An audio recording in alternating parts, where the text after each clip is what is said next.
প্রিয় দেশবাসী, আপনারা ইতিমধ্যে অবগত হয়েছেন জাতির জনক বঙ্গবন্ধু কন্যা শেখ হাসিনা বেঁচে আছেন। এজন্য আল্লাহর দরবারে অশেষ শুকরিয়া আদায় করছি।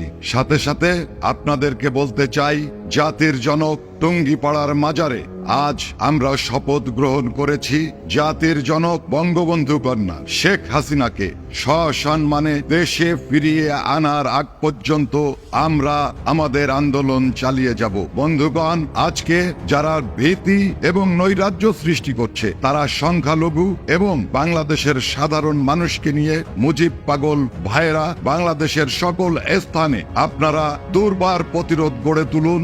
এই আহ্বান জানাচ্ছি। জয় বাংলা, জয় বঙ্গবন্ধু।